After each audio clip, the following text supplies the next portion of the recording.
All right, let's move over to the NBA because the league released their key dates for next season, confirmed that the play-in tournament will in fact be back. The NBA's press release indicated the play-in will follow the same format as it did this past season. So as we take a look at some of the other key dates, you're going to scroll across your screen here.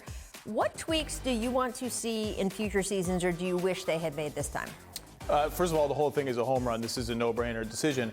Tweaks, look, the main plank of opposition to it is there's going to be a 7 seed at some point that is 5-6 games ahead. We saw it with Dallas 2 seasons ago. Should they be exempt? Like they used the standings trigger in the bubble. The problem is this is a TV property. The TV networks, need to be guaranteed a certain number of games and inventory. That haircut is not cheap. No, I love it. That money.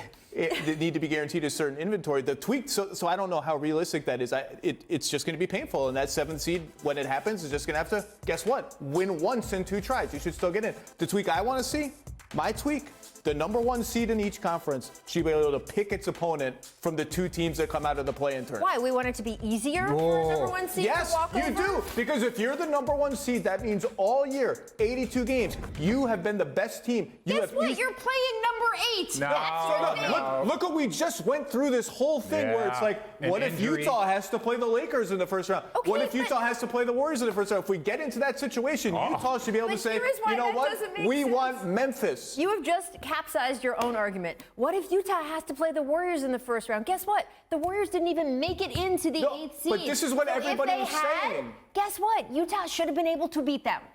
I'm saying I'm all in favor of giving the teams, if we're going to say the regular season matters, and the NBA wants I'm going to do it like Greeny. I'm going to do it like Greeny does. I just put my sit up and just start drinking. Look at my fancy shoes. If we're going to say the regular season matters, then make it matter. Give the number 1 seed a different kind of advantage. Give the number 1. You're number 1. Give the number 1 seed the margin to say LeBron is a. Listen. I don't like it when mom and dad fight. So this is what I'm going to say. All right. This is what I'm going to say. At the end of the day, I understand your point.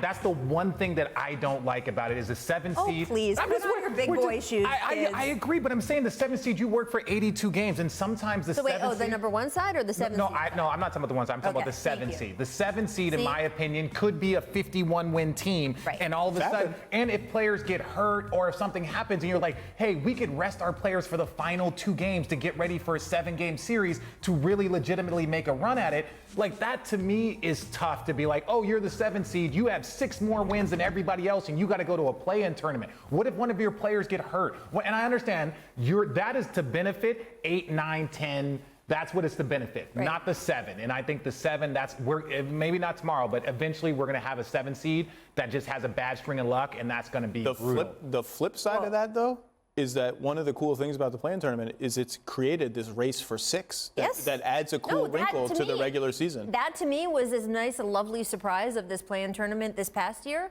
as anything else. It kept teams from tanking. I thought when Mark Cuban said, not tanking so much, but just resting guys, when Mark Cuban said, yeah, this is going to be really hard for us to stay out of 7 because we can't rest guys down the stretch and have the final month of the season not matter. And my answer was yes. That is the point. You've articulated the point. But there's good to that. But here's what I would say. If I was going to do a tweak of what would trigger not being in the tournament, quote unquote, I think it's on the other side. So I think what they did in the bubble, whereas if you were too many games behind, you don't get that chance to play in. I don't know if we need to see the number 10 seed in each conference get this chance to make the playoffs if they are so far behind to 8 that they're not even relevant. Oh, don't sleep. People are going to tank if they're in the 10th to try and get to the 11th, right? I really believe if you're like, oh, we're in the 10th and we could do this, it's like, well, if we lose these games, because I think if you don't make that, then that's when the draft spots, you know better than me. So if you start losing games, because you're like, we don't really care about the play-in ticket. Then don't they do draft lottery order after though, after right? the play-in. But if you avoid the play-in, you're in the lottery. You're in the lottery. Is his point. Yes, but so if you're the 10th seed and you're like, we'd rather have a lottery pick than to play 1 extra game, 2 extra games. My changes should be adopted. Yours may be adopted. That makes no sense. What you just said, so I'm just. I'm with Zach on the 7 seed. But not the number 1 seed? No, that's a little weird. Thank you. We'll discuss this picking during your the commercial opponent. break more. You guys are just wimps. Wimps. That's fair. I'll take that. We think that you should have to be a little tougher if you're I've been called worse by better, so that's fine. Thanks for watching ESPN on YouTube. For live streaming sports and premium content, subscribe to ESPN+.